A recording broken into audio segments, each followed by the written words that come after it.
Hello, Internet, and welcome to the 198th episode of the Voluntary Viewing podcast, recorded on September 19th, 2022. On the podcast today, we have Andrew Clark, who's going to engage with Ian Rappaport's reporting, which is already a pretty dangerous thing to do. Seems pretty dubious to me. You know, yeah, that's the price you pay when you're a little bit of a shill. When you're, kind of an access sheep. Rappaport says that this will be Tom Brady's final season. Pretending that this is true, what kind of grift is Tom Brady going to perform in his retirement? Well, first off, I think it's just as likely as any other year that this is going to be Tom Brady's last year. Clearly something was going on in the offseason. His offensive line is pretty banged up at this point. He doesn't seem to be having as much fun. There were a lot of rumors that like him and Giselle might get divorced because him and Giselle. Yeah. That's going right now. That's she like straight up does not is not very happy that he unretired and went back to football. I think it's more likely than not that this is his last season. Why the fuck would he keep playing? That doesn't mean because he clearly doesn't want to spend time with his family. They must suck. Yeah, but that's the thing. That might have been the ultimatum of like, okay, Tom, you clearly don't like us. You got to make a decision here. Yeah, I don't know, man. What grift is he going to perform in his retirement? He's not going to do hydration packets for the tactical athlete like Matt Flynn. We found that out yesterday. Wow. Ooh, fun. Right by. That's Tom Brady. Hey, he's not going to defraud the state of Mississippi. That well is dry.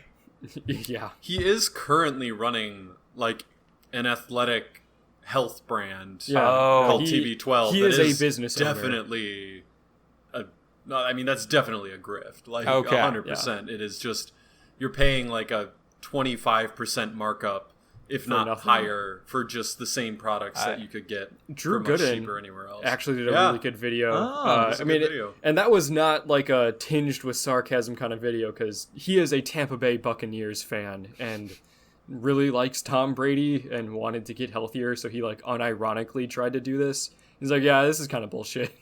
No. He's like, do I feel better than I did before? Not really, but I don't feel as much bad stuff as I did before. So like, yeah, the lesson of eat less fat, maybe have less acidic food and work out more. Yeah, that's a good thing. But, the equipment is way overpriced. The magic behind the brand is just nothing. It's just the same as every other wellness brand. The Buccaneers got in a fight with the Saints during their game, and Tom Brady was the instigator in the whole thing. Marshawn Lattimore celebrated because he broke up a play, but then they called pass interference, they didn't call pass interference, so Tom Brady was mad and yelling at the refs. And then Marshawn Lattimore said something, so then Tom Brady got in his face, which then caused Mike Evans to come over and just absolutely level Marshawn Lattimore from the sideline. Probably going to be some sort of disciplinary action. He was suspended for a game. Oh, it was officially a game? Yeah. Okay, well, there you go. People were speculating what Marshawn Lattimore said to Tom Brady. And I think my favorite one was probably strawberries taste delicious. I am a big fan of nightshades. Yeah, Tom Brady's a fucking freak. Okay, this tracks. There's a world where Tom Brady just starts doing a kind of goop for guys thing. That's kind of already what he does. Yeah, okay. He's just going to go whole hog into this thing. Yeah, no, eventually you'll be able to get like a diamond-plated Tom Brady laser scan of his dick. Oh, so many people will buy that. Yeah. So many quote-unquote straight men will buy that. Tom Brady's net worth is $400 million, so I'm going to go ahead and say, maybe don't grift. You're probably good. Matt Flynn, he kind of needs the hustle, you know. He's he did all right, but he's not rolling in it. Like, you know, I can see the grift. I can see why. Travis Diener, the Wisconsin basketball player who went on to play in the NBA for like a couple seasons and then came home and ran youth basketball camps for years, like that everyone would go to because he was a former NBA player. He needs the fucking grift. Like that's how he pays his rent. But Tom Brady, you know what, man? You're good. Yeah. You're Gucci. You don't need this.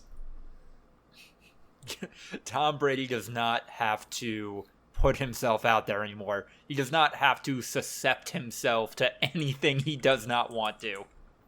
Yeah. Yeah, no, that's the thing, is that Tom Brady did not need to come back. He wanted to. No. And so his family it does not understand what he's doing because it's not really understandable. He chose this. He chose to be spiking iPads on the I'm sorry, Microsoft Surfaces. They're very clear about that in the NFL.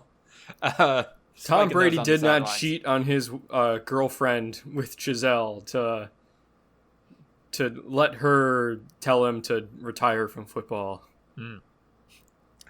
Fantastic. Also on the podcast today, we have Ryan Holtz. Ryan, I have a question for you.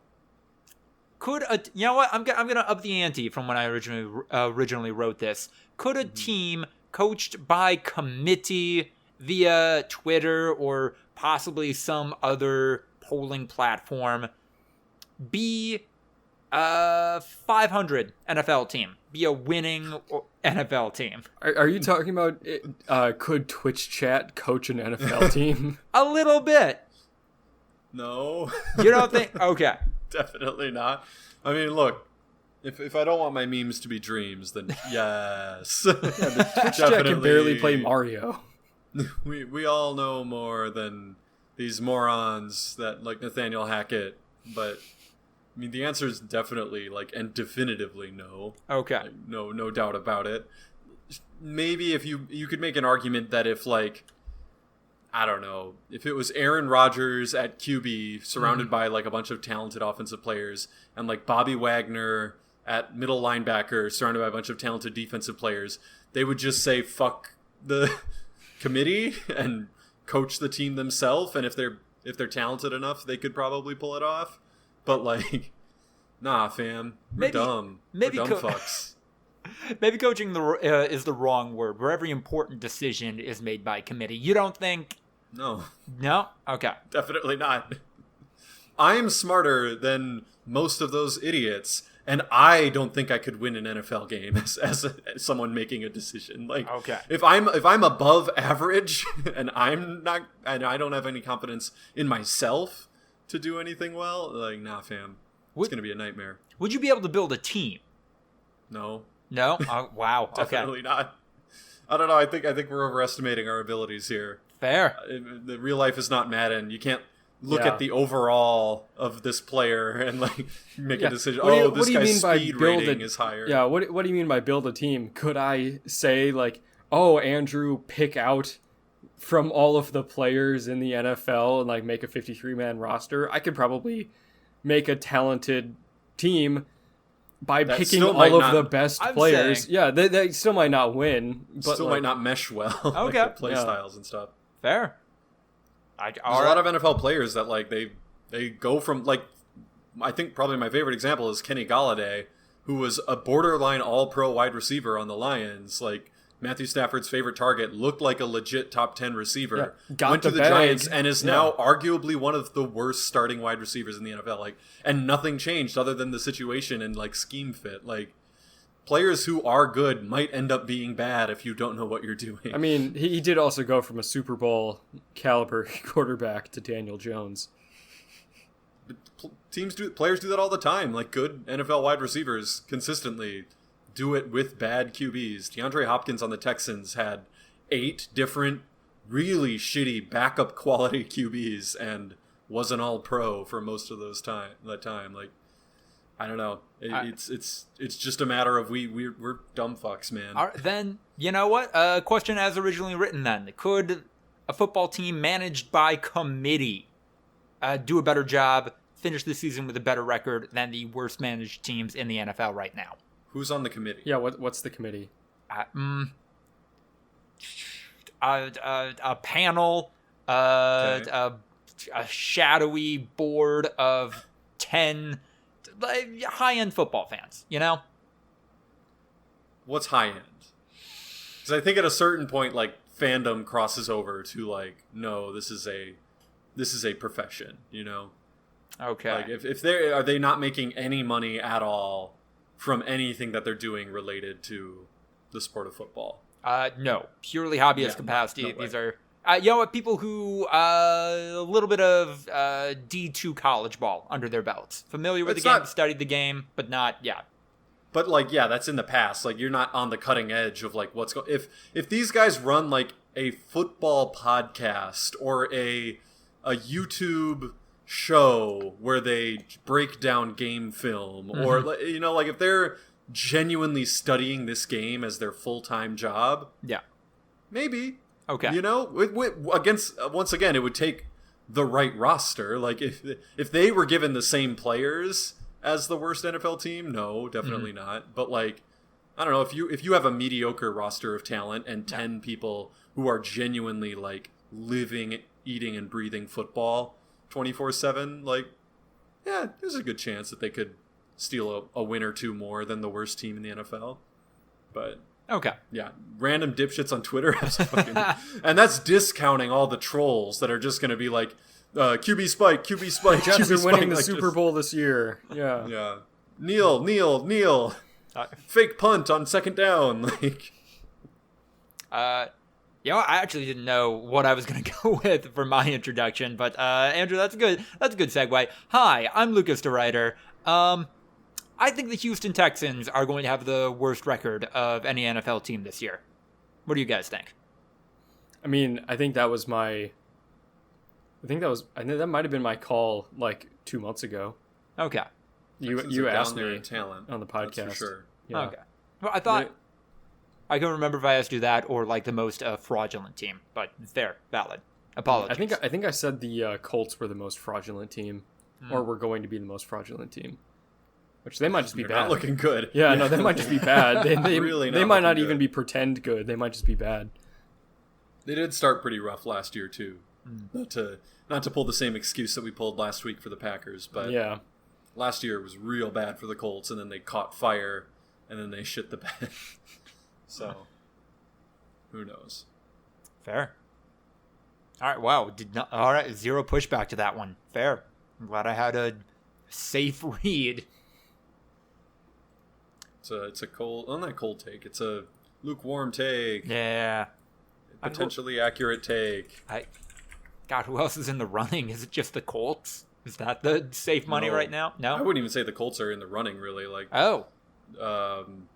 I don't know. What do you think, Andrew? I mean, I would have think said the the Bears Jets, are but the definitely in Jets the just running. fucking made an awesome comeback win. The Bears are in the running. Yeah, the no, Falcons the Bears are in the suck, running. dude. Better than the 49ers, according to the scoreboard. It took an act of God, but right now. Yeah, no, It's like exactly. a literal monsoon. Yeah, no, the 49ers team wasn't able to really function because of the rain. The Bears offense was just see what happens, and turns out sliding around in the water helped them. Yeah. Justin Also, Fields the- only threw the ball 11 times last night against the Packers. I was listening to a sports podcast. I heard the Bears described as an NFL team that never really recovered from the introduction of the forward pass. They to invented sport the of forward football. pass. The Bears invented it. They've led to their own downfall. Yeah. Yeah, no, that's what people say about Wisconsin football too, though. So Fair. the University of Wisconsin Badgers. Valid. I would also say that the 49ers in the short term might have just gotten better with Trey Lance's injury. No, Like, absolutely. The like in the long prospects term, are- this might fuck them up, like Trey Lance's development and everything Yeah, like that. But in the short term, Jimmy Garoppolo very well might be a better quarterback than Trey Lance. So, Yeah. Certainly a more handsome quarterback. I'm not going to say anything about that because it's going to be right. problematic. But Jimmy Garoppolo, yeah, pretty handsome guy, you know? So, yeah, I mean, that kind of brings up something I wanted to talk about. Like, I saw someone on, like, ESPN say that Trey Lance's career is over, which is obviously, like, definitely too hot of a take, but this is going to be basically 3 full years without playing football now, because he missed his last year of college because the program shut down due to COVID, and then he was the backup his rookie year, and then he played in the preseason this year and 1.5 games, and then his ankle turned around, and now he's out for the rest of the season. So he'll have gone like 3 years with like 1.6 games of football under his belt. He played a good amount last year, though, as like a gadget player. Like he would play like 5 to 10 snaps a game. I don't think he did. I think it was maybe like on Like, average. are I you think saying it was at like, all, or No. I'm saying like on average. I think it was like maybe 2 a game, maybe. The games that I saw, and I had Elijah Mitchell, so I was definitely watching them a lot. He definitely came in a lot, like at least 5 times a game. So he's had some usage. Let's see. He also started 2 games last year because I remember Jimmy G got hurt. So there's that as well. Career ending might be a stretch. Career ending is definitely a stretch, no matter which way you look at it. Will it forever alter the trajectory of his career? Probably. I think that's a safe thing to say, but I feel like he's going to be working in the NFL for as long as he is able to, as long as he wants to. Okay. Oh yeah, I think Jimmy Garoppolo may have gotten hurt for a short stint last year. Yeah. And then Trey Lance played. Okay. So he's had some game time. But yeah, it's not going to be great. He's also very young still. People also forget he could still be the same age as some of the rookies. He does still have time to develop. Yeah. He's 2 full years younger than Kenny Pickett. How much time does he have to watch tape now? You know, all the time in the world. Or how much time does he have to play Call of Duty like Kyler? Hey. I wonder if he got in on the Modern Warfare 2 beta. I don't know. He played pretty well last night, so that would kind of imply that he didn't get that code. He would not. Well, but he played well in the way that Kyler plays well. Yeah, which he is just runs around like a maniac. Bullshit.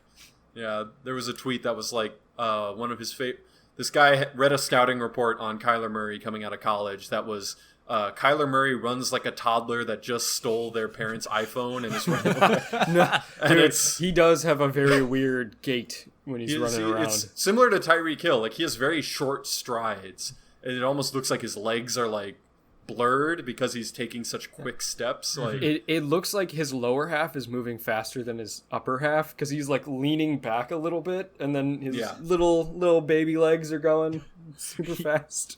We're making fun of him, but he's scary. Yeah, no, that's terrifying. There was a play last night where it was a 2-point conversion, which means that you get the ball on the 2-yard line, and he ran 86 yards.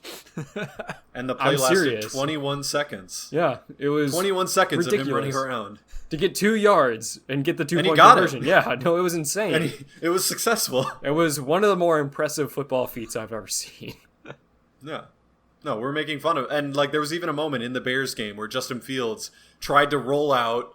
Preston Smith was on contain, and he just kind of fucked it up and fell over and got sacked. And I was just like, yeah, that's Kyler Murray. Like, Preston Smith is fucked. Like, Preston Smith is in the right place at the right time, doing his job perfectly. But if it's Kyler Murray, there's just nothing he's going to be able to do one-on-one. Like, he's just going to like give him a quick shimmy, and then it'll literally be around him in like the blink of an eye. It's terrifying. But you know, eventually he starts playing COD and assumedly smoking weed and drinking Mountain Dew, as COD players do, and it all falls apart.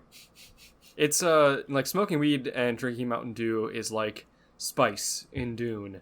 Yeah, it's necessary in order to like safely navigate Call of Duty. Otherwise, you're just fucked. you have to have something to cut through the haze, cut through the weed fog, and that's the caffeine from the Mountain Dew. It's a balancing act, and if you get there, if you walk that tightrope, you're unstoppable. You're a COD god. You're Yeah. speedballing. Is Kyler Murray the first pro athlete who wishes he was a esports athlete? You always talk about athletes wish they were rappers and rappers wish they were athletes. Nah, this Kyler Murray, the first one that's like, dude, I wish I was MLG. Oh man, I would kill to be on fucking 100 Thieves COD team right now. Yeah, man. Kyler Murray's making like $40 million a year as an NFL quarterback. Yeah.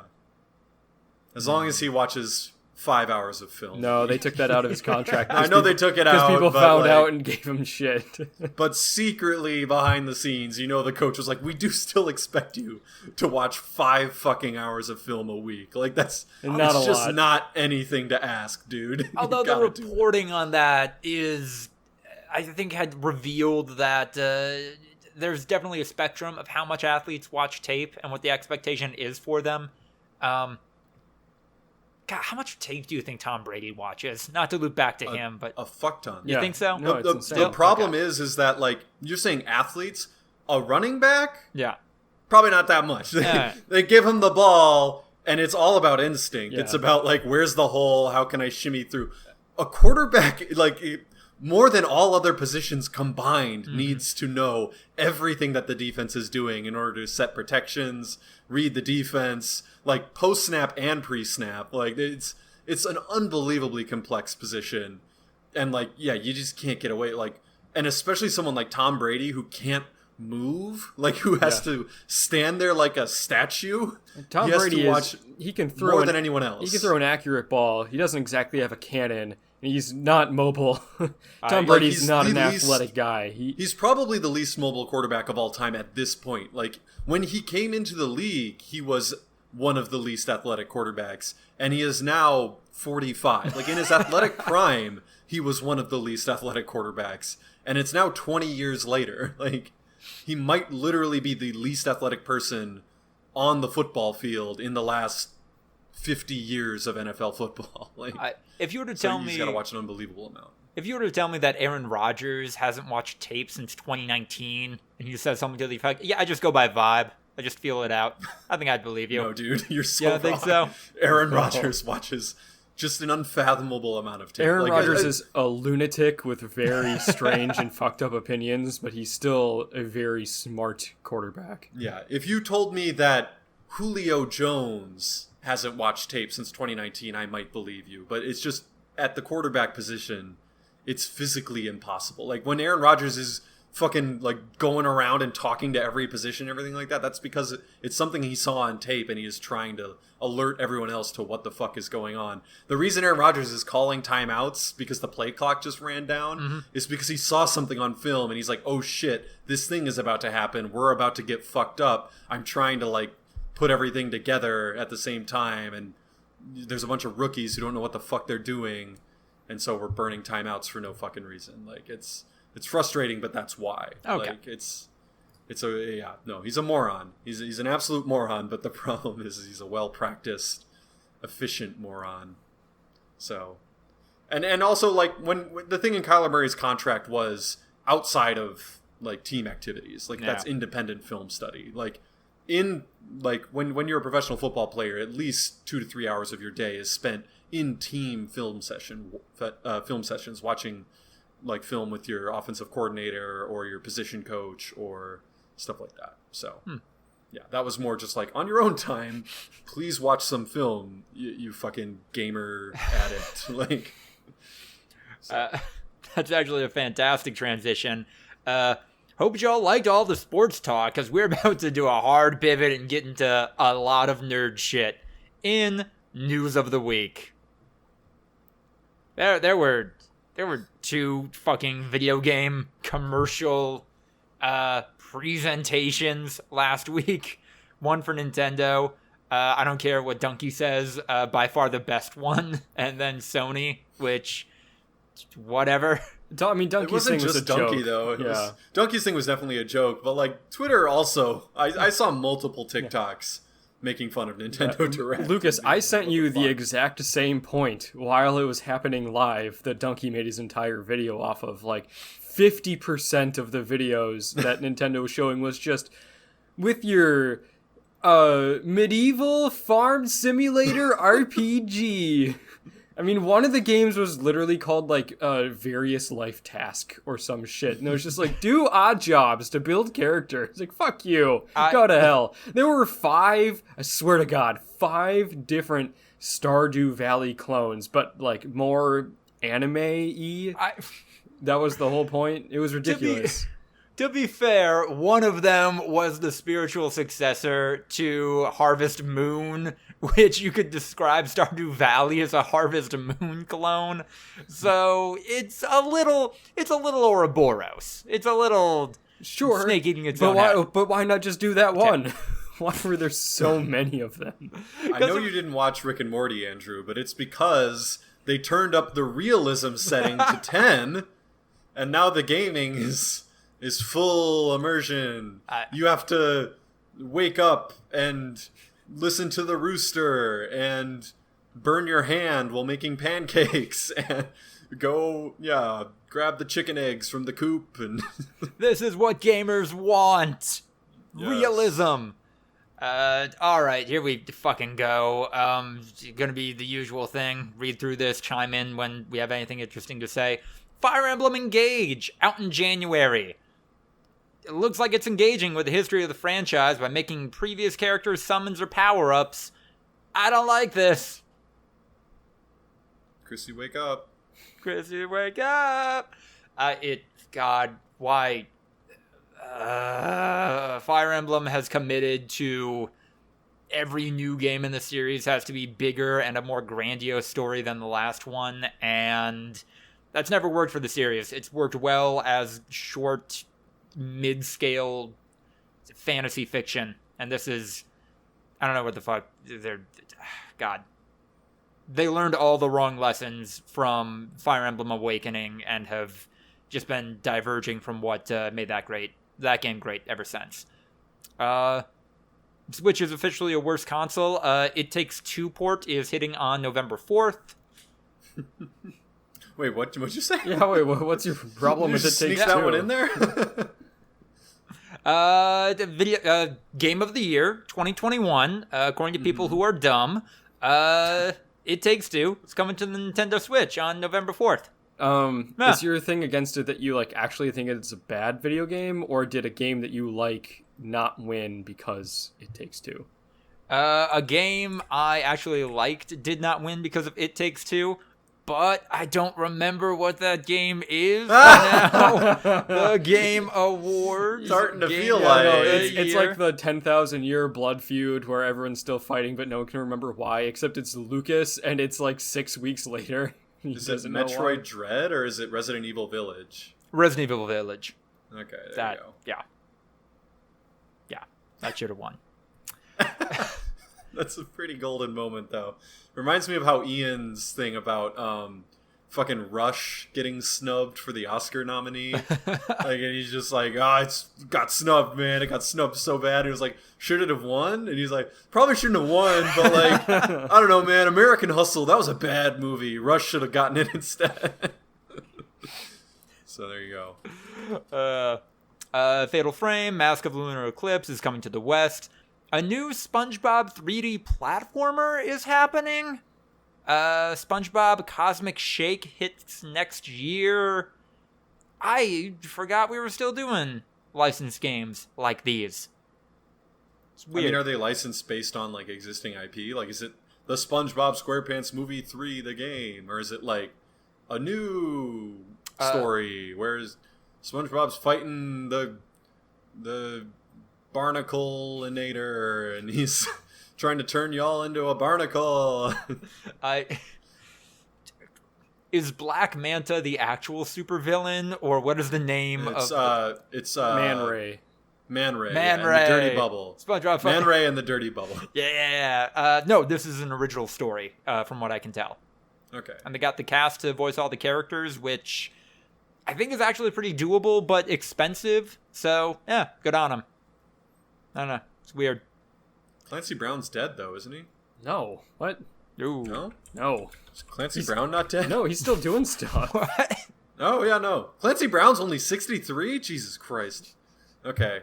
I don't know who I was confusing Clancy Brown for, but I thought he was a lot older than 63. He was in Invincible. Huh. He was the demon detective guy. Oh, that's right. I forgot about that. Weird. There you go. Kenshiro from Fist of the North Star is leading a boxing exercise game. Fantastic. Oddballers is a dodgeball game. Indie Darling or Zelda ripoff Tunic comes to Switch on September 27th. Still can't believe Nintendo was cool with that, but okay. If they're not going to make 2D Zeldas anymore, I guess other people can. Front Mission remakes that I am excited about are coming later this year, and the third one, which I don't think was ever released in the West, sometime after that. Here we fucking go. Farming Life Sim, Story of Seasons, A Wonderful Life is coming soon.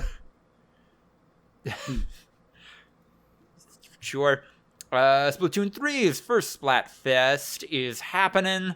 There's gonna be an Octopath Traveler 2! Put me back in the Octagon! Let's go! I'm ready! What's the equivalent for 16? Because 12 is dodecagon. Right. What's 16? What are those like prefixes even called? I gotta find a way to Google it. Oh god, I know this. Is it Greek?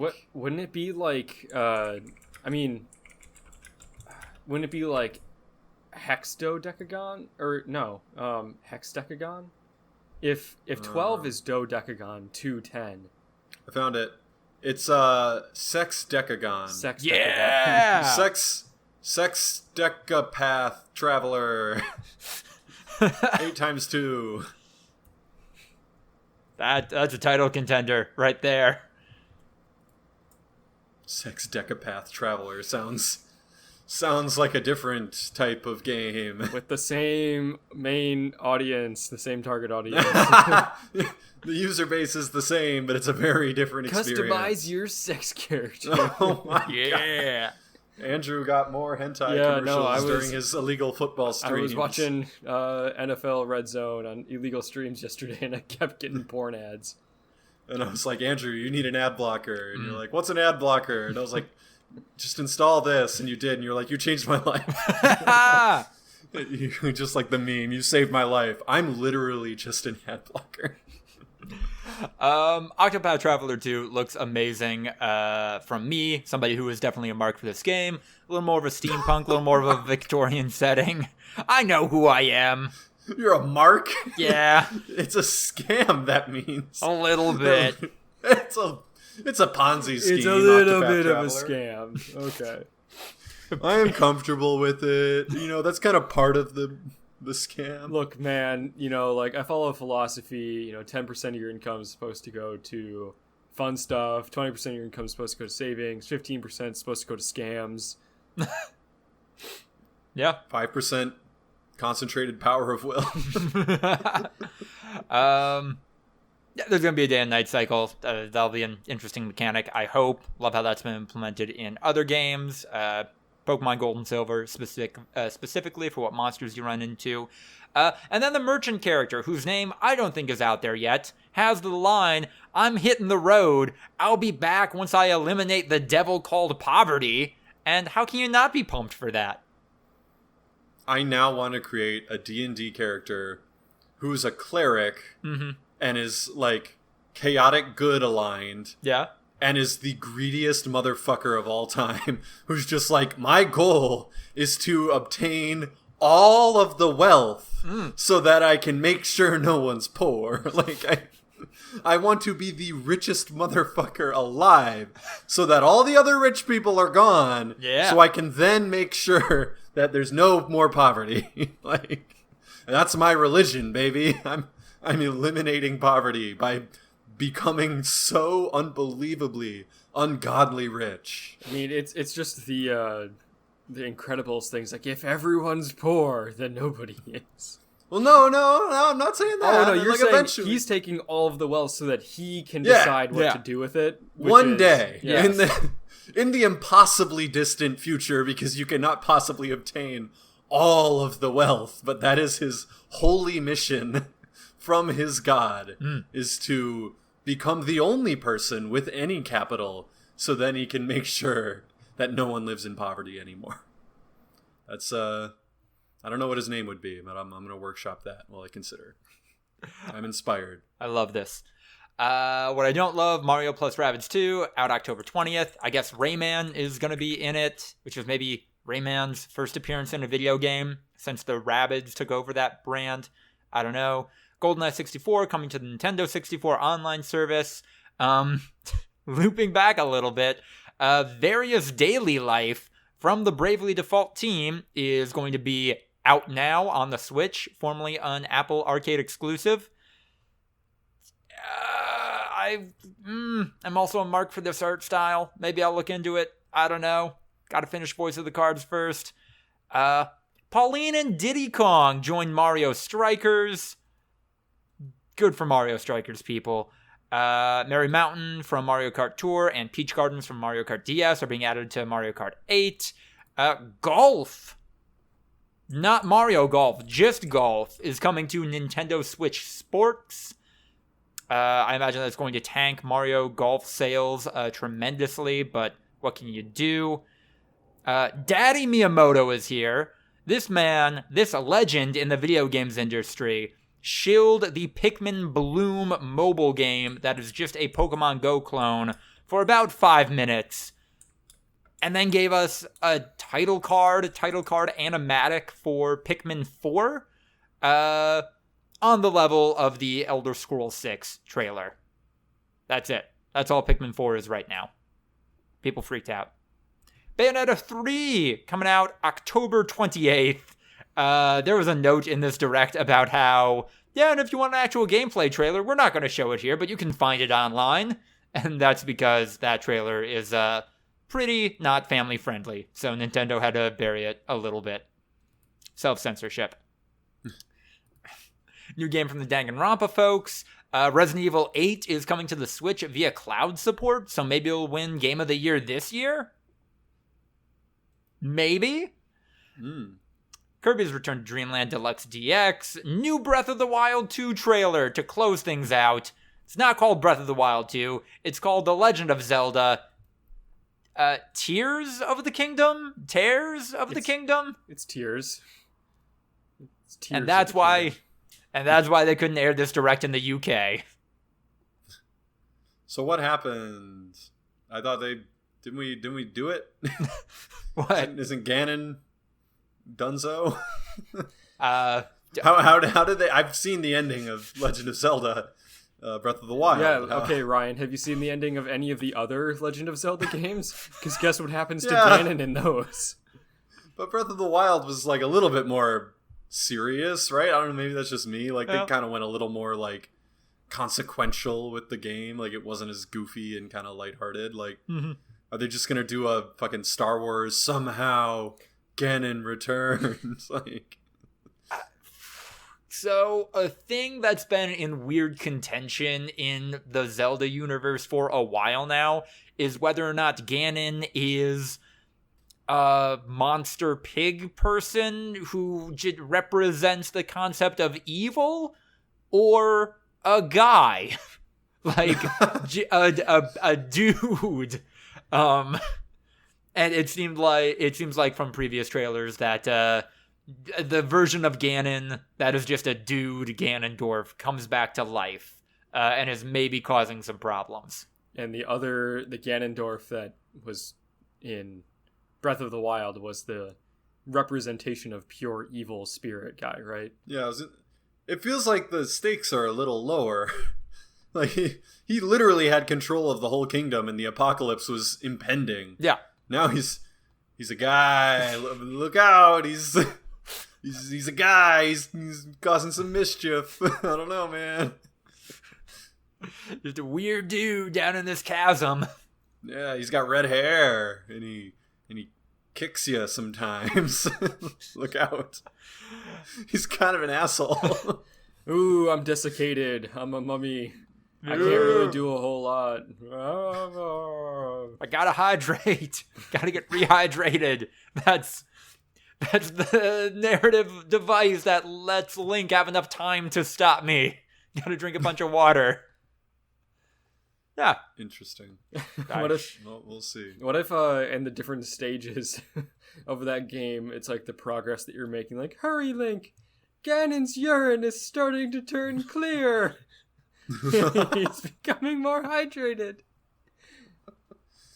The blood moon rises. It's just Ganon with a liquid death. Yeah.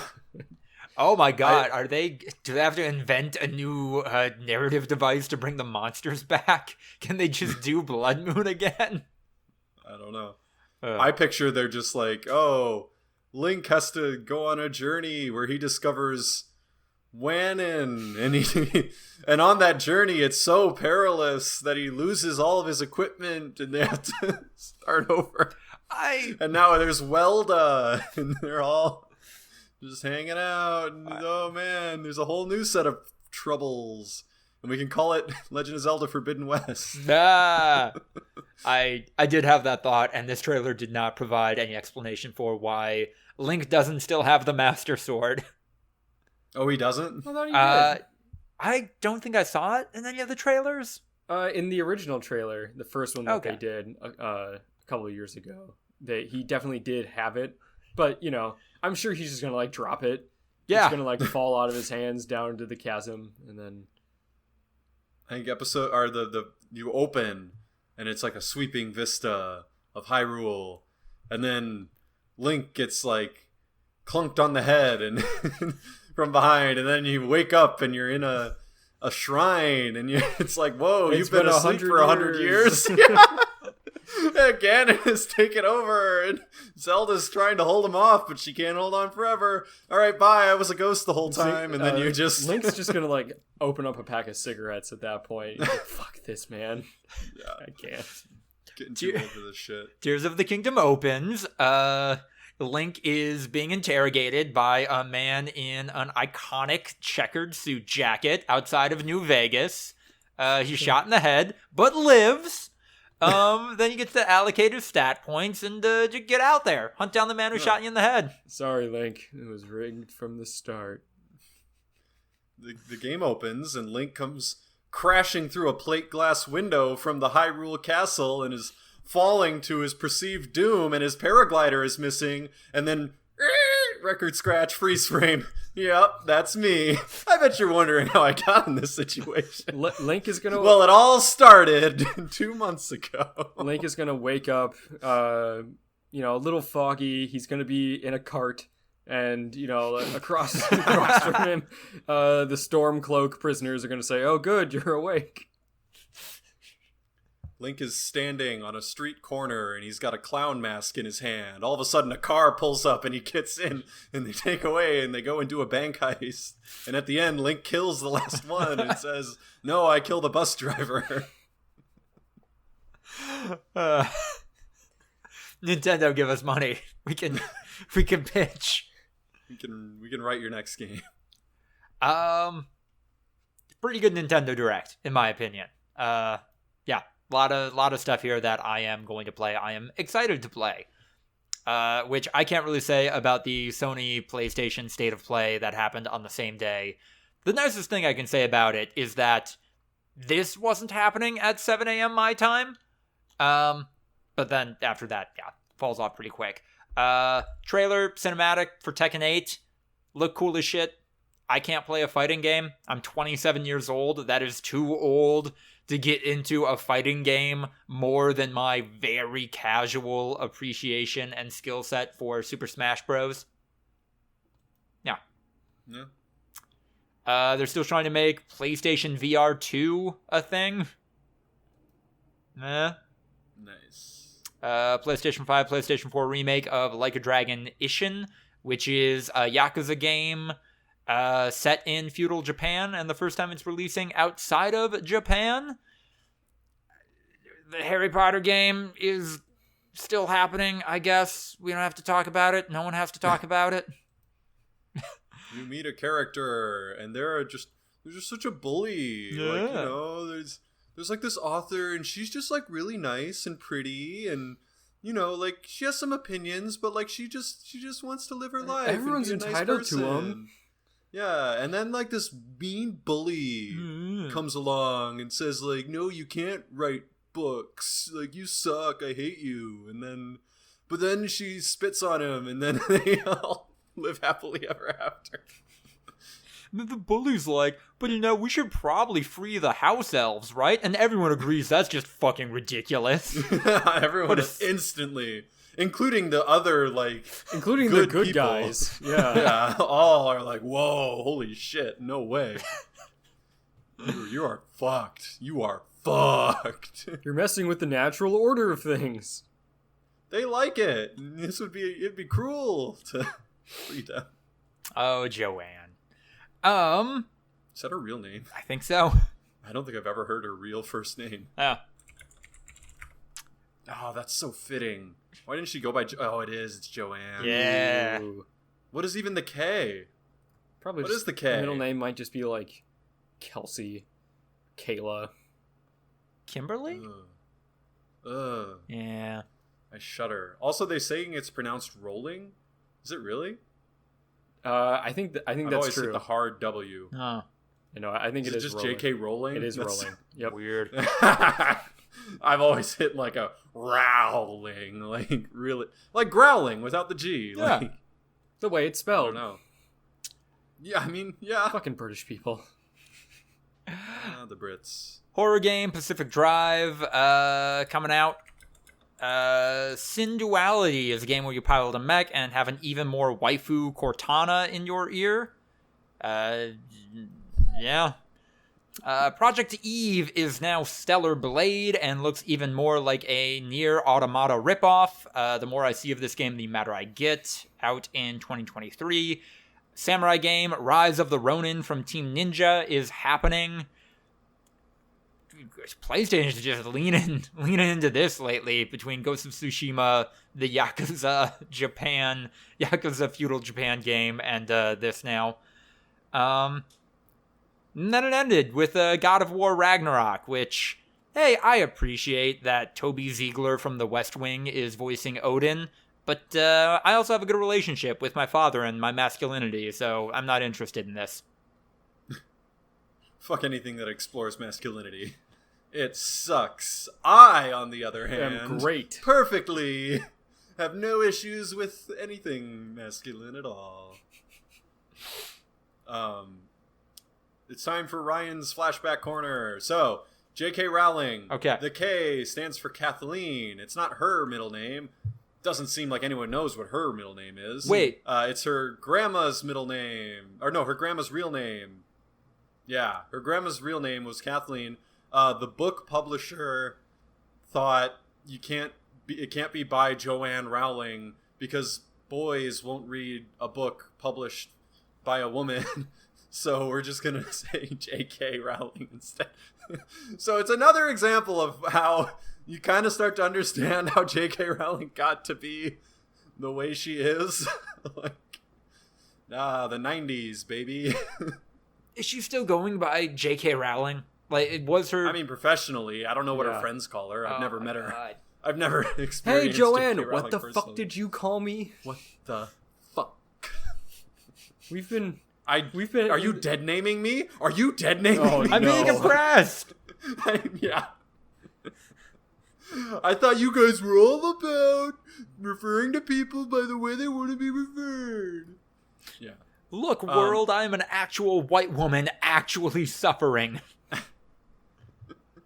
The second edition is my character's name would definitely be Caesar, the cleric who worships money. So and his god would be Plutus, who is the god of money. I was trying to figure out the name of Plutus's son. Plutus doesn't have a son. He's usually depicted as a boy. Oh. So I don't know why the god of wealth is a young child, but usually he is. Huh. So there you go. Okay. Also, he's blind most of the time as like a Like, haha, wealthiness does not mean you're moral because he doesn't know what the fuck he's doing, I guess. I want Caesar to wear a blindfold, but like absolutely can see.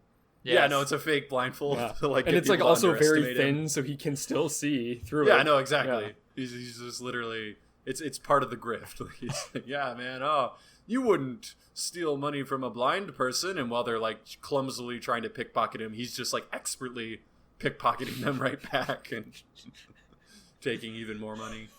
Yeah. Okay, next assignment in rounding out this character. What is the fantasy version of crypto that he cons most people out of their money with? Look, he's chaotic good. Okay. Like, I don't know if he's running a con, unless, like, in his own mind, he's somehow twisted it to be for the greater good, which I guess that's possible. Yeah. Fair.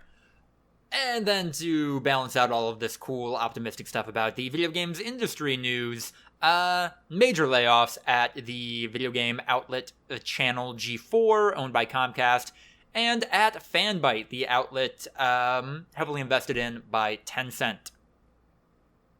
Didn't G4 like try to relaunch, right? Yeah, they did. As like a real boy. Yeah, they're back. Less than a year later, half of them are gone. More than half.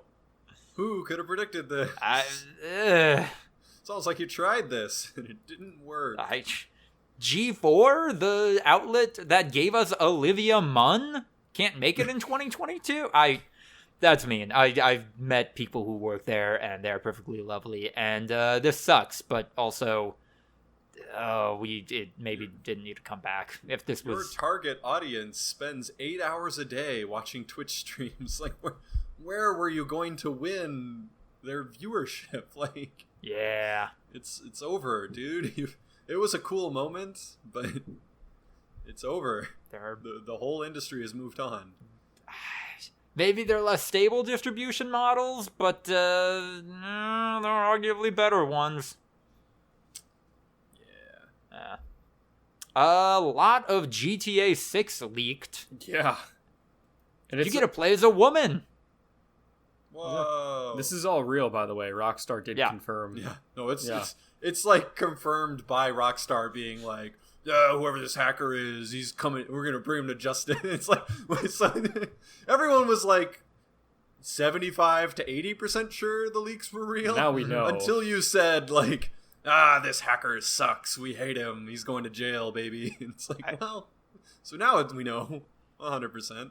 A lot of very dumb people who have never seen any creative project in development. Oh, this looks like shit. Yeah, whoa, it sucks. What's all the random text on the screen? It's like, what? That's making the game work. What are you... God. Do you literally not understand anything about any... Like, in your brain, are the video game characters little people inside of your TV that are putting on a play for you? Like, I don't understand. Man, how do you not make that connection? Man, I sure do love video games. Too bad it's impossible to know how they're made. Right. Yeah, it does remind me of when people criticize like TV, film, and video games, and then like it's like you can do that. You realize like you can do this thing. Like, take it from me. You can exist. There's jobs. Yeah. It's not even that difficult to get started as like an entry level. It's shitty. I'm not going to pretend that it's not difficult, but like you can get your foot in the door relatively easily. And if you're dedicated enough, you can be this person that you're criticizing as though they're like a god and like there's nothing that can be done to change it. Yeah, I don't know. Right. People are fucking weird, man. Psychology is strange. We don't have quite enough time for this last news article, probably, so we're going to jump into the other call and then talk about Favre, like we alluded to.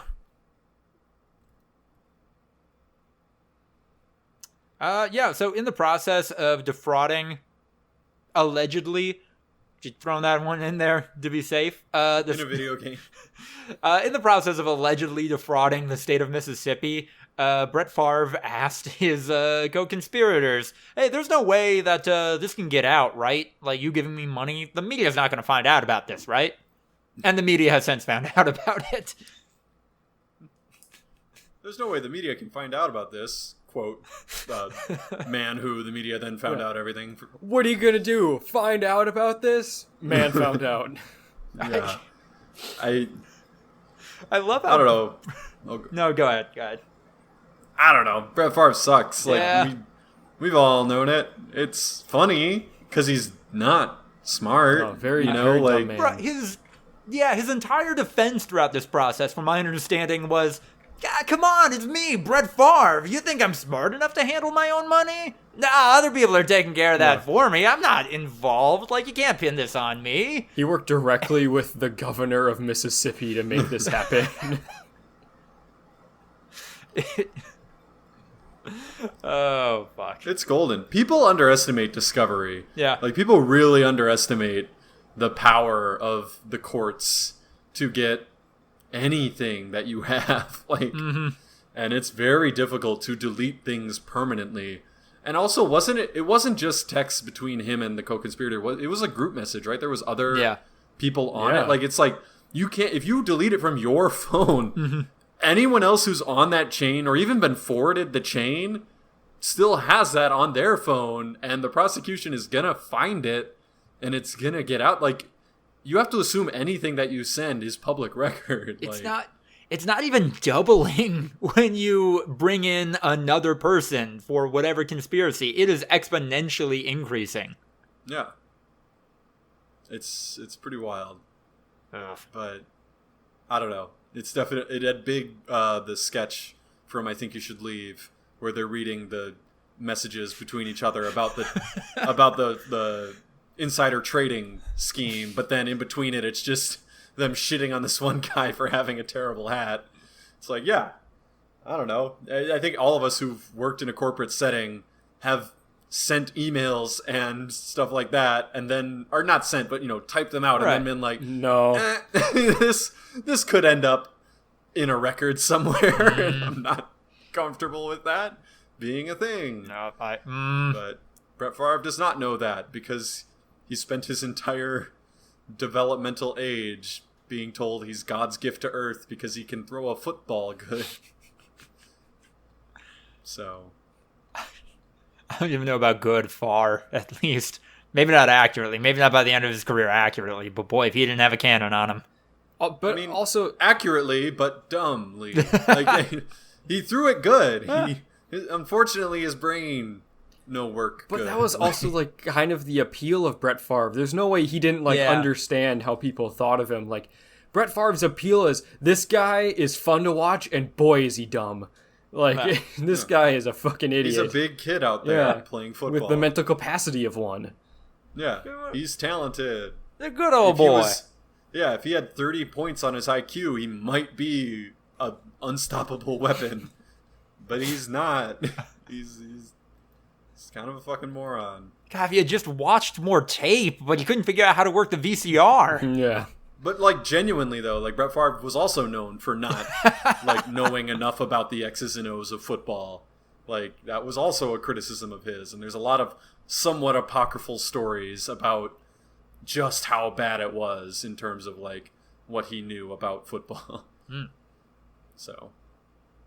And also, like, a portion of it's going to be an act. Like, it's the same thing with Trump, where it's like you can never, the line between what part is an act and what part is just genuine stupidity is fuzzy, because that's kind of part of what they've learned to, like, weaponize against you. Like, Brett Favre, he's good at the, oh, shucks, I'm just a down-home Mississippi boy. But then, like, shrewdly siphoning $5 million in welfare funds to go towards your daughter's volleyball program is, that takes a level of cunning. Like, someone who's genuinely simple wouldn't be able to do that, like, it's a mix, right? I can absolutely imagine the Wrangler jeans people telling Brett Favre, hey man, we'll give you this money, but can you just keep, like, dialing it up? Yeah. Like, it's hard to, the same thing with neo-Nazis on the internet who are, oh, I'm just trolling, ha ha ha, lols, like, unless anyone DAE black people ? And then, like, no, it's a joke, dude. You're so serious all the time. And it's like, so, like, clearly you're a racist piece of shit. It's just where's the line for you where you think that you're smarter and just it's all an act? Like, clearly you're a scumbag and dumb, but like, where's the line where you think that you're getting away with it and the shtick ends? I don't know. I really want to make the psychology of Brett Favre a title contender, but maybe they're on kind of attention with that one. The inner machinations of my mind are an enigma. It's just the money equals fun. I can buy so many Wrangler jeans with this Wrangler jeans money.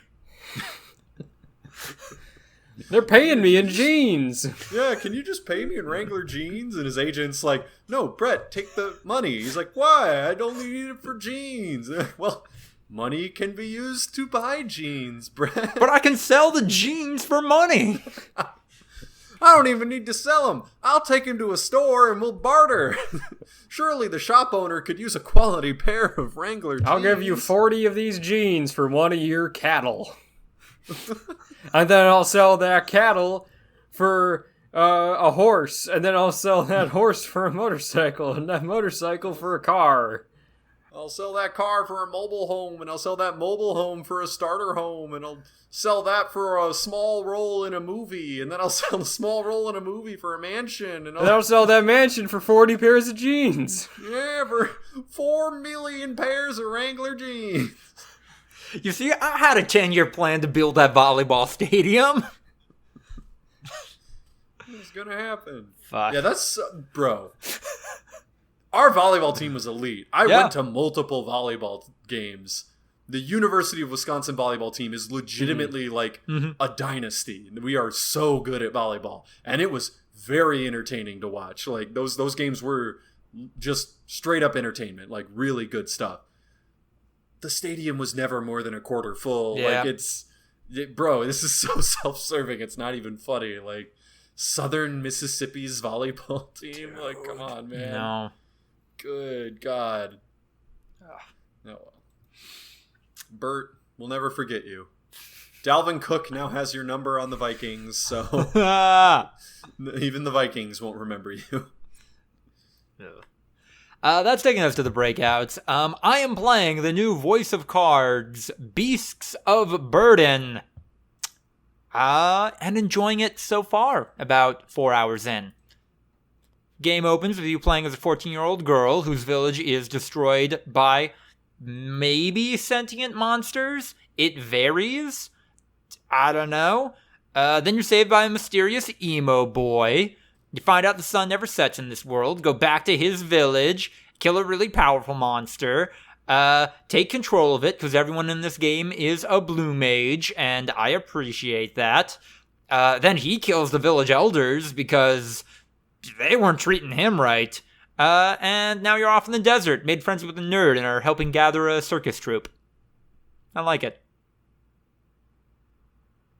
Yeah. I'll keep people updated. What are y'all checking out, Andrew? Well, I have not yet caught up on this week's episode of Rick and Morty or House of the Dragon, but I did watch last week's. And other than that, I've been playing Madden and Elden Ring. I know How's Madden? These are all group chats. I don't have any breakouts, so like I don't know if you guys want to move into the group chat or what. Ryan, do you have anything to individually highlight? Yeah, no. Fuck it.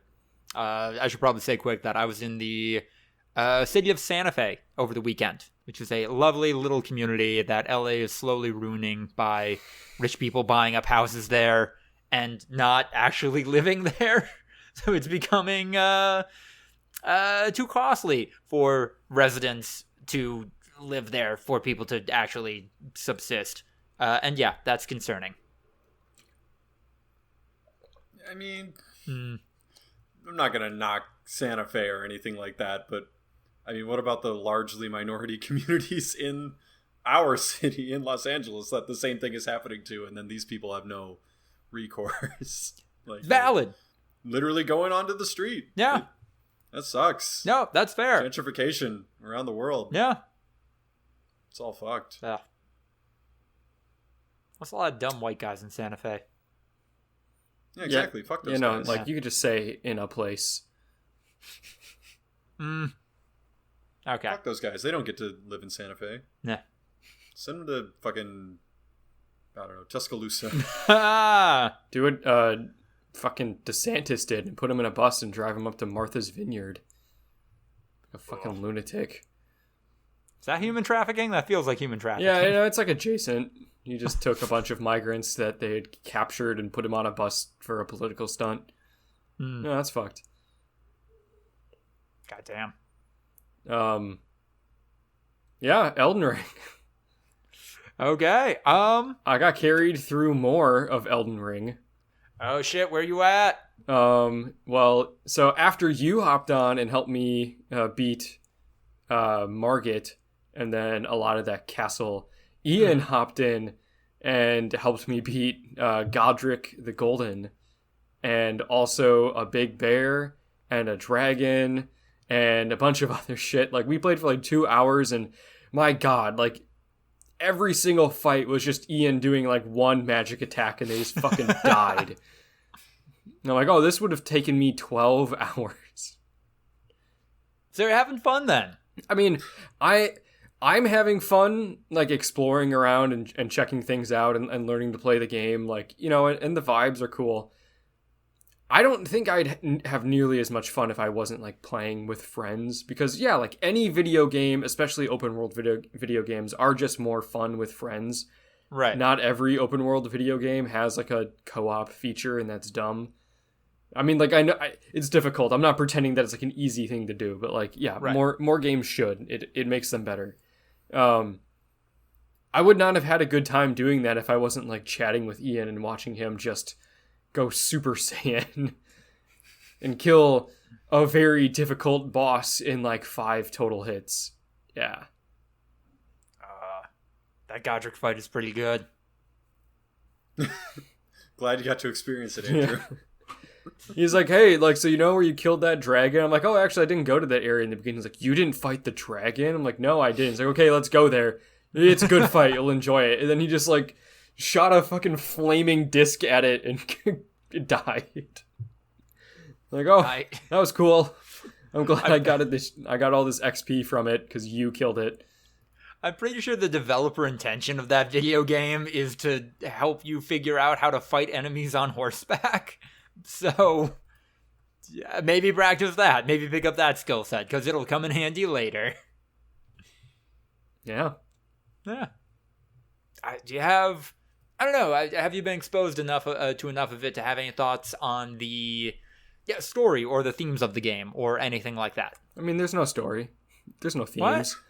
There's, What do like, you mean? shit happening in the background, but I don't know. It's just kind of like, oh, wouldn't this be fucked up?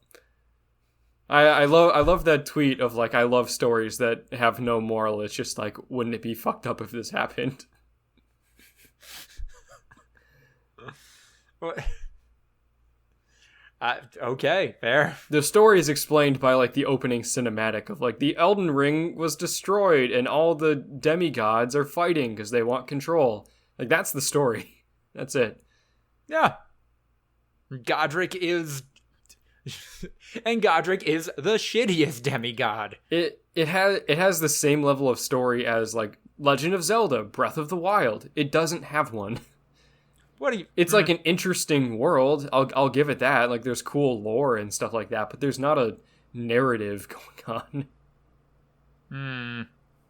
Do the Horizon games have a story? Yeah.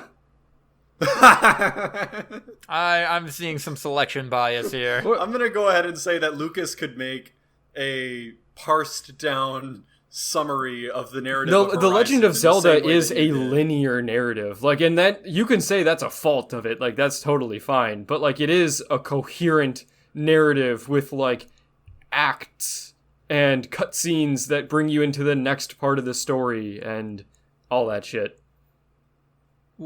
But so you're just saying it's because it's open world, it's not a real story? In Elden Ring? Because, like, you're saying, yeah, and, like, these other games that you're saying don't have a story, is it because they're open world? Well, and, no, like, okay, look. Horizon has a linear story because you have to progress a certain in the way? same way that, like, all of these games have, like, a summary of like what's going on. Like I could say for Horizon Zero West, in the future, like humanity is primitive and there's a bunch of robot monsters and Aloy's fighting to save the world by making the AIs fix the planet. Like that's the summary of Horizon, but like that's not the narrative. Elden Ring is, to me so far, like maybe I just haven't gotten to that point yet, but so far it's just the summary that I gave earlier that's explained in the opening cinematic. It's the gods are fighting to get control of the Elden Ring, and you go and kill the gods. I think that your experience is being completely fucked by Lucas and Ian coming in and just helping you win. Like, I don't think, and showing you where, yeah, like you said, like, oh, I never went there, and he's like, let's go. Like, you're not experiencing it organically, or because it's environmental storytelling by and large, and they're just like, all right, we're gonna do this for you. We'll go here, then here, then here, then here. Like, I could see how you would get that takeaway. I think, and maybe you saw this during that dragon fight or leading up to the dragon fight. Those borderline zombie people in that swamp are worshiping that dragon as a god. And I think that is maybe like one of the big themes, one of the big, background elements of Elden Ring, that this is all just about how religion is kind of terrible and competing religions have historically over mankind caused a lot of harm and senseless bloodshed. Like that is in Elden Ring. That is a thing you can play this game and then walk away from it having learned or having experienced. Okay. No one said anything about that. Like, see, that's what I'm saying. Your experience is being absolutely fucking ruined by that. When I hear how you're playing the game, I'm like, A, that doesn't sound fun. Maybe it is for you because you're just dicking around with your friends and you don't really have much like invested in the gameplay and everything like that. But B, yeah, there's no way you're getting the organic Elden Ring experience from that type of gameplay. I don't know. And I'm someone who, thinks the game is probably overrated because people are like obsessed with that type of gameplay and everything like that. There's just so much stuff that it's like, what the fuck are you talking about? Like, how did you even find this? Like, Ian's like, hey, so like what do you have with your flask of wondrous physic? Like, how do you, like what things have you put in there to like give you good spells? I'm like, what the hell are you talking about? What is that? It's like, oh, you didn't find the flask of wondrous physic? Like, that's like one of the most important things in the game if you're like casting spells. I'm like, oh, when did they say that? No, they didn't. Like, where is it? Like, oh yeah, we gotta go like to this other place and find it. Like, oh, like is there like a quest where it tells you to like go find this here? It's like, no, it was just I found it, and it's like the most important thing in the game. You buy a hint from the first merchant you run into. What do you mean That's buy like, a hey, hint? go here to get a really cool hell is item. that? You pay 500 runes, the equivalent of 1,800 Sonic rings, to this merchant, and then he's like, he gives you a piece of paper that's like, hey, go here to get a cool item. What the fuck is that? Yeah. I'm telling you, Lucas. When did you guys are ruining it for him. when did they say that was a thing? Y'all motherfuckers are babying him too much, and now he's not gonna enjoy the thing that you enjoy. You gotta be careful. That's fair. But again, it's like, oh, apparently this is like an incredibly important mechanic that you know how to do this. It's never mentioned once anywhere. You wander around and you discover it. That's a part of the open world. That is the most open world. But it's not like a living, breathing world. A living, breathing world. It's just, there's things to fight and sometimes see happen. Sometimes they fight each other, and things happen over the course of that game that dramatically changes that world because of your actions. If you love it, you have to let it go, Lucas. You have to let Andrew sink or swim on his own. If he thinks the game is too hard and gives up on it, oh well, it was never meant to be. If y'all just keep like walking him through step by step everything he needs to do to beat the game, he's not going to have a very organic experience. That's fair. Of what happens in this game and how good it is. Valid. Andrew, have you picked up any new incantations? Is your build still more or less the same as when we last played? No, I've been using all my runes to just level up, and also I haven't needed to buy anything because Ian just comes in with his death ray. No, I mean I haven't come across any like good armor. Like I don't have good equipment. And I haven't come across anyone that's selling good spells so far. Like I got like some basic ones from that round table hold thing. But yeah, other than that, I'm just using the beginning of the game shit with like some upgraded shields and swords. I mean, by the sound of it, you are just out of the beginning of the game, so that makes sense. Yeah. Yeah. I'm playing it for like 10 hours. You gave me shit because Horizon Zero Dawn had like a 3-hour intro.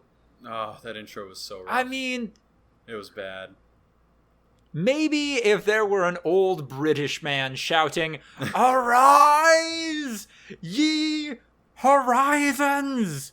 then I'd be into it. Then I'd be down for it. Then I'd give it that time. But it didn't, so I can't.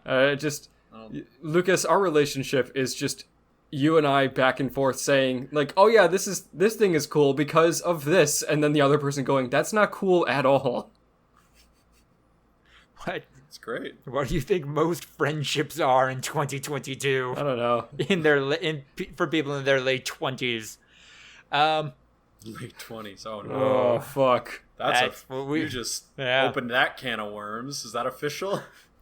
I'm 27. I'm 27. I can own it. Yeah. I'm not. Wow. Oh, baby.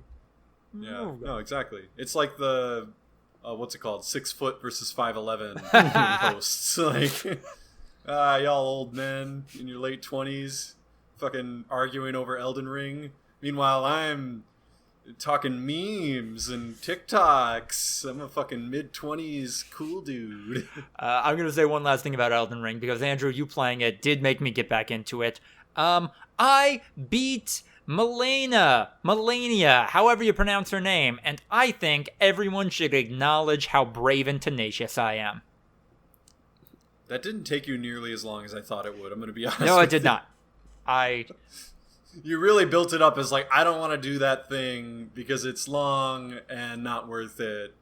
And then it's like, 1 week later, I did it.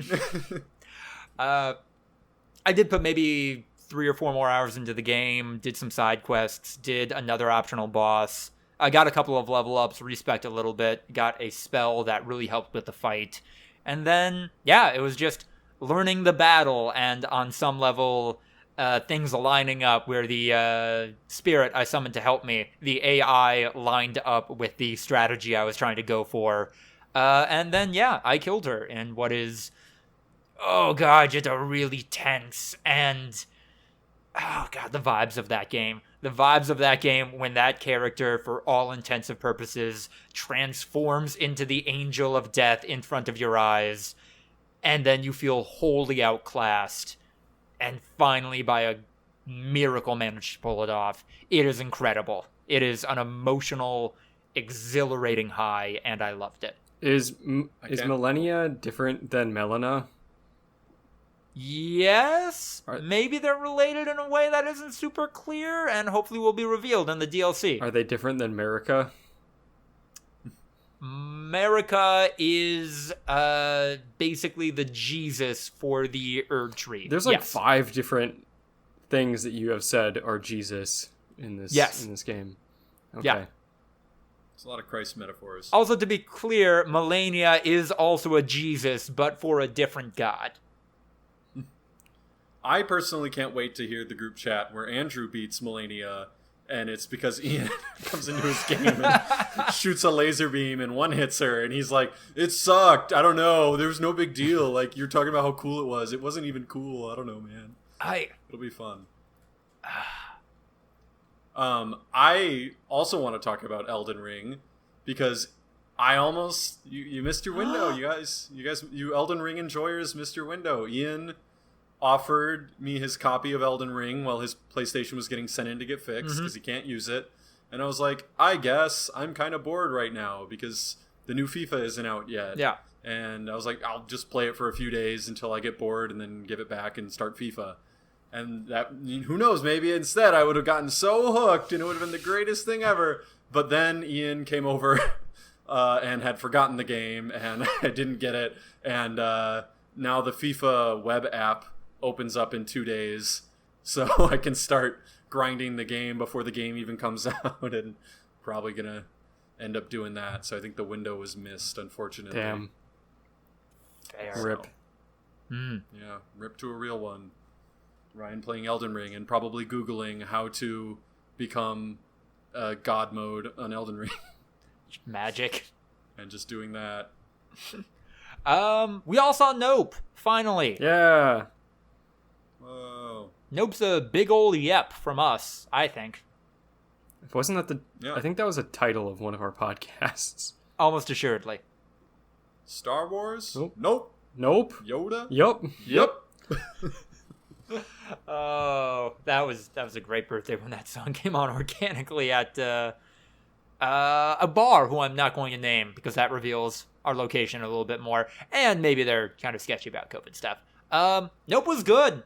I like the fucked up farm kid representation. That resonated with me, seeing a lot of kids like that growing up, and maybe having family members like that. Yeah. Nope was fucking elite. Yeah. Andrew had an interesting experience with Nope. Boy, did Yeah. I. Okay, so first, you gotta lay out some context. I saw Get Out. I did not see Us. I really, really, really liked Get Out, and I was super excited to see Nope. I didn't get around to it when it first came out, and then for some reason it was only in theaters for like 10 days in my area. So I'm like, oh shit. Racism. Yeah, probably. Yeah. So I'm like, oh shit, I'm not going to be able to see it in theaters. I'm going to have to wait for it to come out on streaming. And then a couple days ago, I had the afternoon off. I'm like, oh shit, I should check the movie theater, see if there's anything good playing. And one of them was playing Nope. I'm like, fuck yeah, I'm going to go and see it. I am not a horror movie guy, and that is not like horror movies aren't good enough. I scare easily. I don't like horror movies because I'm a little scaredy bitch. But I was still... You're like a hamster where, like, if we scare you too much, your heart will literally I will explode and die. Yeah. It's a flip of the coin every time I see one.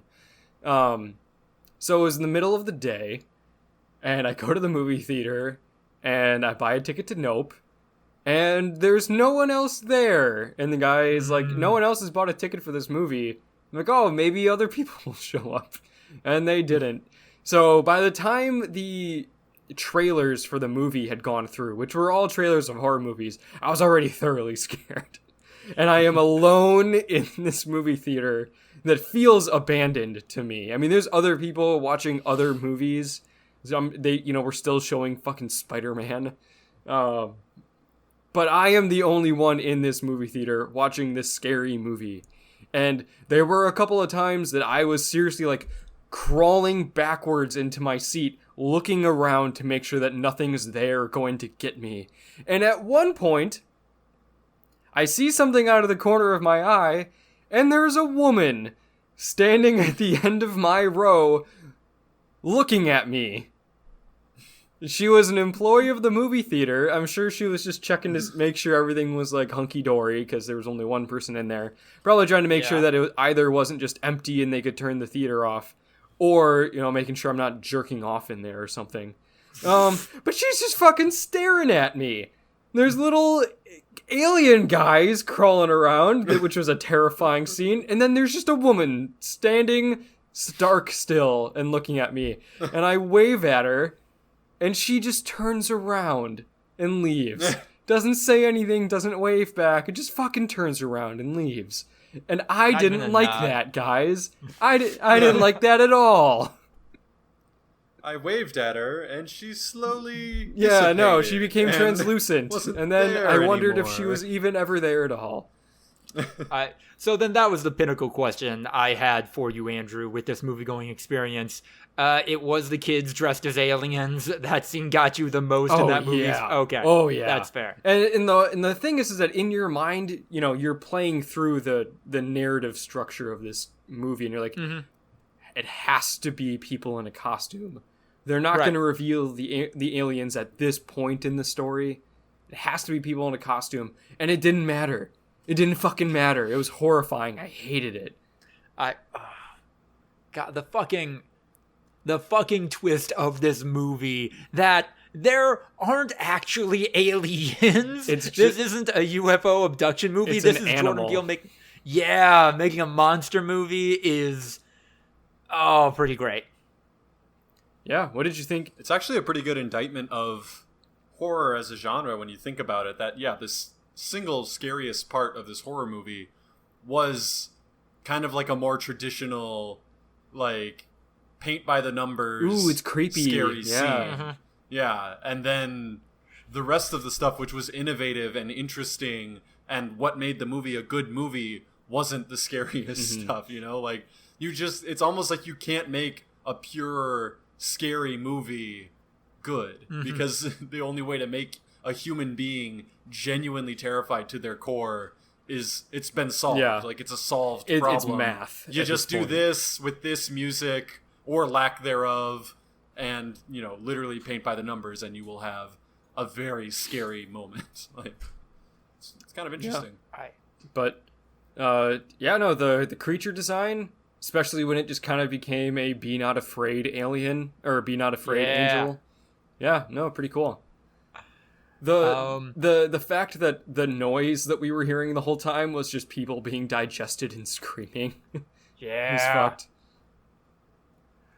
And then of course I would be remiss if I did not mention the Gordy's home segments of the film, and that fucking shoe and Jordan Peele understanding. If you witnessed an animal attack, if you witnessed the most horrifying thing you will ever see in your life, and just spy some weird ass shit in the background, that's gonna be that memory. That's gonna be the anchor of that trauma. Oh god, I loved it. Yeah. Stephen Yeun, like, talking about his trauma and just being like, well, see, there's an SNL sketch. Yeah. And Chris Kattan He's killing it. Just killing. I mean, it's Kattan. You know he's going to. Like, just... Oh, Fuck. man. Yeah, no, great fucking movie. Mm. I think I probably need a rewatch for sure. It's the same thing. That was my same experience with Get Out, where I was like, really good. Probably needs a rewatch to fully experience it. I think you had the peak Jordan Peele viewing experience, which was skipping over Us. Like going straight from Get Out to Nope, I feel like is a good move. Like, not that Us was a bad movie inherently, but like Get Out I don't was know. just kind of so high that he made a decent movie, and it was like, oh, that's not what I pretty expected. big disappointment. Yeah. And then comes right back with Nope, and it's a bit of a return to form.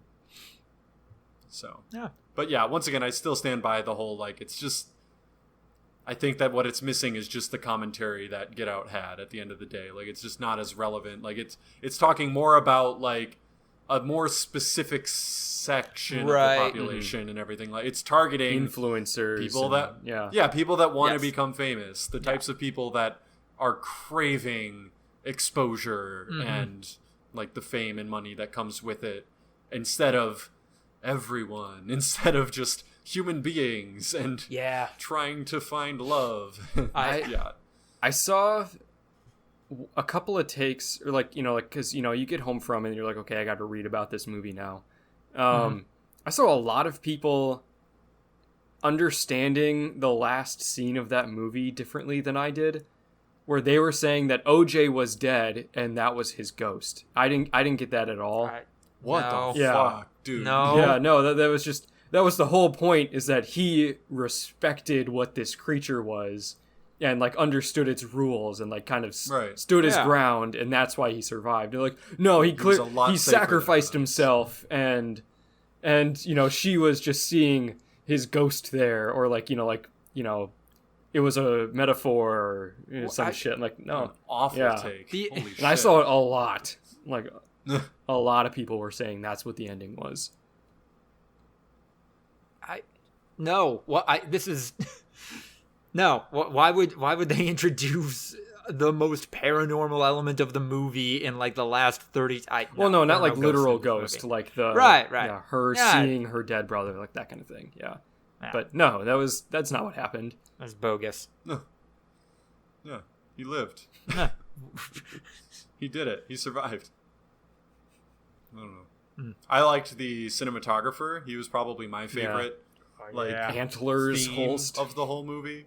Yeah, I think I was talked about it a lot when we first got out of it, but just the concept of here's someone who has achieved what all these other people are trying to achieve. You know, here is someone who has done what everyone else is seeking, but it was never enough. He is the type of type of person that is required, like you are required to be in order to achieve that. You know, like you have to be that level of dedicated and like that level of kind of fucking like off the beaten path. You know, like you have to toe that line between insanity and inspiration more often than you probably should.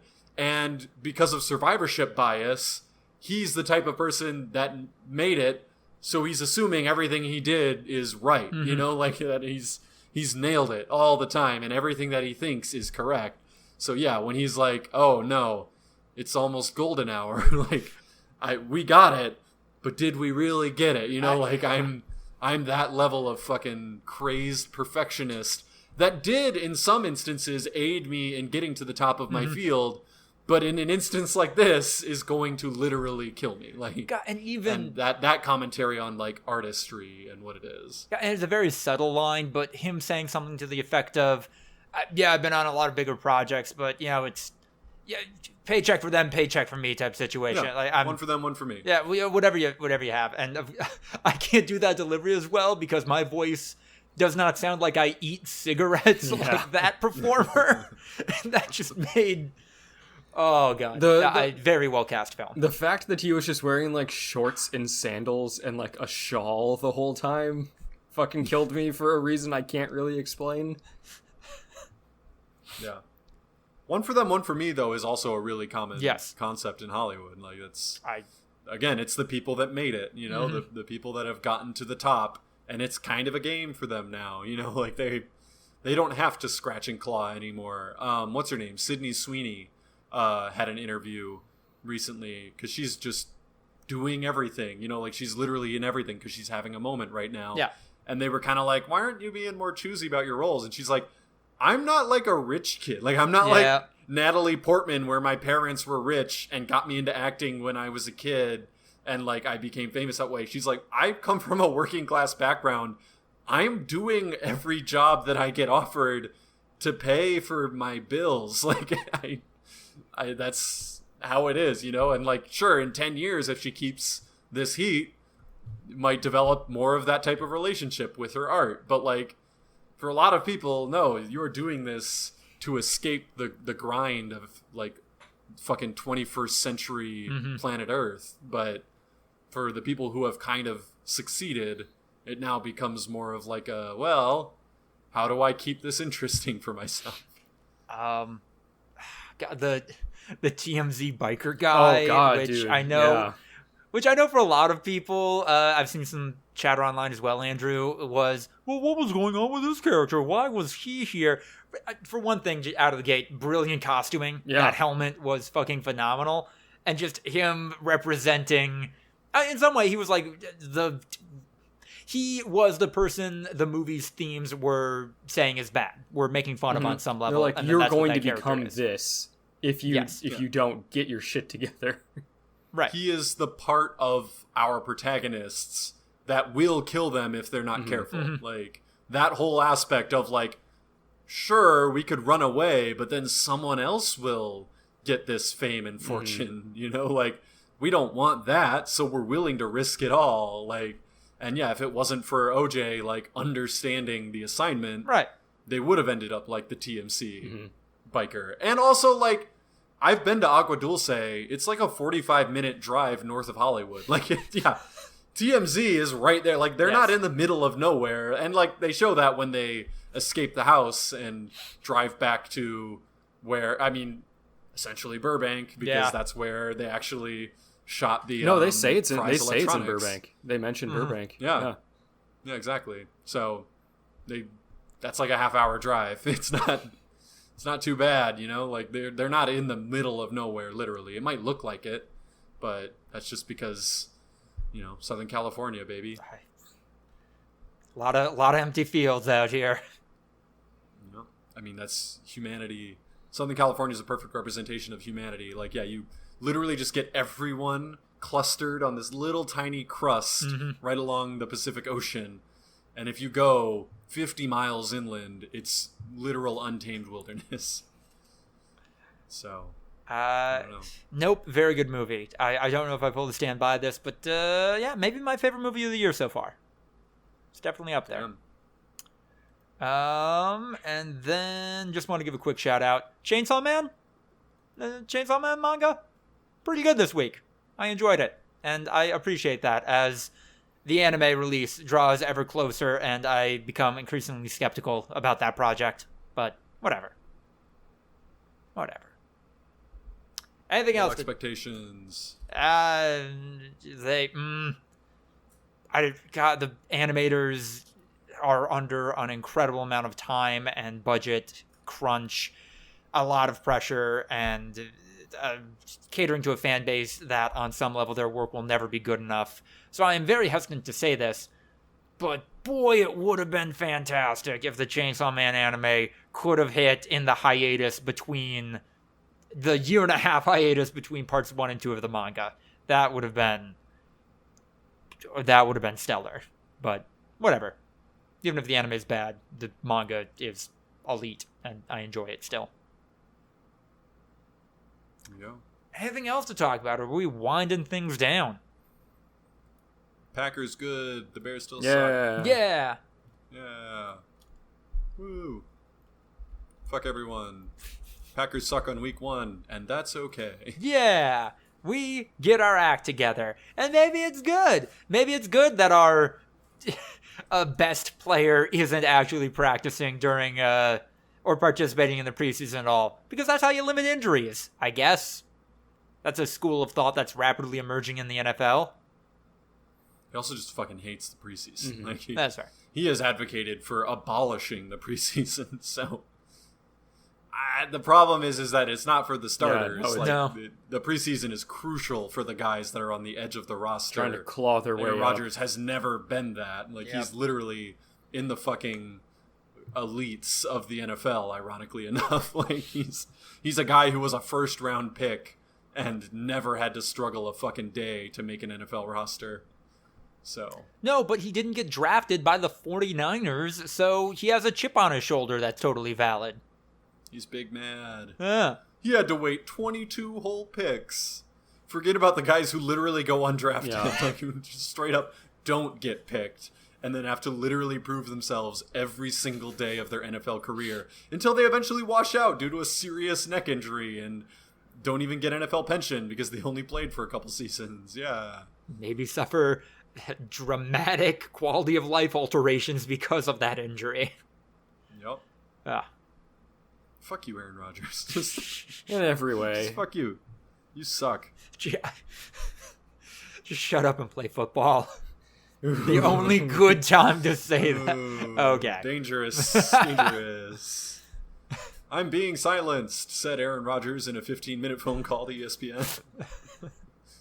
From whatever that guy's podcast is. Yeah. All right. Thank you all so much for listening to episode 198, which will definitely be called Sexdeca Path Traveler. If you like what you heard, like, comment, subscribe, etc., check us out on Instagram, YouTube, and TikTok for highlight clips.